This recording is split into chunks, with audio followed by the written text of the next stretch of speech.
Hi everyone, welcome to the channel. My name is Kim and today I'm in my office. I'm not in the kitchen. So I'm not in my kitchen today because I found some really old video footage of when I did what I call a fridge freezer clean out. It's where I go into my fridge and into my freezer and have a look and find some items in there that have been sitting in there for a little while, and items that are in the fridge that need to be used up, otherwise they need to be fed to the dog or to the chickens or whatever animal happens to eat them here. So in this recipe I have some chicken pops and some nacho triangles along with some corn fritters that were left over from the day before, where the kids and I just cooked up a big heap of corn fritters. And so in this recipe I'm basically showing you how I did the sauce that went with this one, that went on top of the mashed potatoes. So everybody got a bit of they got a bit of all of the different main ingredients, or they chose not to have the nachos because the nacho chickens were really quite spicy. So some of us had that, some of us didn't. But this recipe is mostly about showing you how I've used my dehydrated vegetables to make a really nice tomatoey veggie sauce to go with all of that and just make it really taste good. This was a beautiful recipe, guys.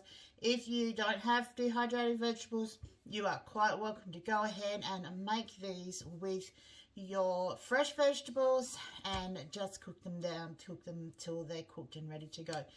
Okay guys, let's get into this kitchen and have a look at today's recipe. So like all other recipes, guys, we start off with oil, some onion and some garlic. Most of my sauces and most of my food always starts with these three items. Why? They add some beautiful flavour, and garlic is so good for you as well. It helps with your immune system. So once you've got all these ingredients in there, it is obviously you add however much you want to it. Whether if it's fresh garlic, you use a bit less. If it's dehydrated powdered garlic, use a bit more because the flavours are not as strong. Now again, I am using up some extra zucchini here. This is an extra vegetable that I've got I just had so many of them coming out of the garden that I was pretty much just putting zucchini in everything. Zucchini will pretty much take up the flavour of whatever you're putting it into. So it is not an overpowering flavour, and it will just add that extra vegetable to your garden. So once that is all done, I am going to add in my tomatoes. Now these are cherry tomatoes which I dehydrated during the season, and I have had them sitting whilst I prepped all the veggies in some water. So I'm adding in the water they were sitting in along with the cherry tomatoes. And then the other vegetables I'm going to add in here is some shredded carrot.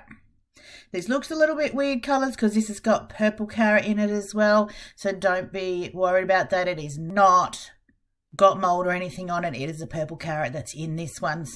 And once you've added that in, I'm going to now add in a home canned jar of tomato. I do all my jarred tomato, crushed tomato with the skin on, so you'll be able to see that there. I don't think that the skin needs to be removed before you do the tomatoes, as long as they're washed well and that you are preserving them the correct way. So once those are all in there, I now have to just keep an eye on how much liquid the vegetables are soaking up, so the tomato and the carrot, and just keep adding in extra water. And you can use chicken stock, beef stock, veggie stock, whatever type of stock you want. You can use whatever liquid you want, and it will just help rehydrate those vegetables. So I've decided to add in some veggie stock in here just to add a little bit more flavour. Because this was a veggie sauce, I have added that in. Then I added in some homegrown and dehydrated basil into there as well. Again, all of this is to your taste. Add it in, give it a taste. If you need some more, add some more in. Some salt, use whatever type of salt you want. I usually do use, these days now, use a pink Himalayan salt, but cooking salt, rock salt, any type of salt you want to. If you wanted to, you could add a bit of pepper in here, any normal pepper in here instead of the ground pepper, white pepper I've got. This is a container I've had in the cupboard forever, so again, it is another thing I'm just trying to get used up instead of using my pepper grinder. And it is now just let it cook, let it add more water to it if you require to add some more liquid to it. This is sugar, people. This is not salt. This is sugar.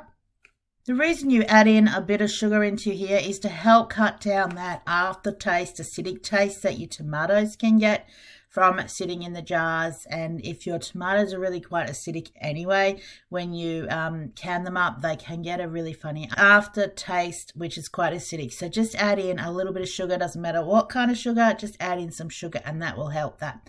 So here I am, guys. Everything is ready to go. I've reheated these corn fritters. I've had the corn pops and the nacho chicken in the oven, cooking in the oven, and it is just now time to serve this up and get some of that beautiful sauce flavor on top. And I tell you what, guys, this was awesome. Everybody loved it, and it was such a great way to use up leftover foods. Hey Gus, how you going there today? Passing by? Okay, not helping as usual. Okay, so that is that for today. I hope you enjoyed this one. This was a delicious meal that we enjoyed. I got a whole heap of stuff out of the freezer and the fridge, and this is the kind of thing that I do on a regular basis. I will try and put more of these types of cookings up so that you can see how we use up our leftover stuff, especially with the fact that we are currently having children moving out, so there are only 4 of us in the house at the moment instead of 6 to 8 of us, which is our normal quantities. So I myself am learning how to cook smaller meals, which is not easy to do when you're used to doing that for a long time. Okay, so if you've got any questions about this one, leave them in the comment. And please don't forget to head on over to Garden with Mumma Bear. Over there, things are going fantastic. Everybody's getting involved and sharing their comments and everything on the preserved foods that are in that list. But don't forget that the Preserving with Mumma Bear is now where I'm putting all my preserving recipes. Those links will be down in the descriptions, or I might put a tag up the top here. But head on over to those, hit the subscribe button over there as well if you're into cooking and preserving the food you're growing. Till next time, guys, happy cooking.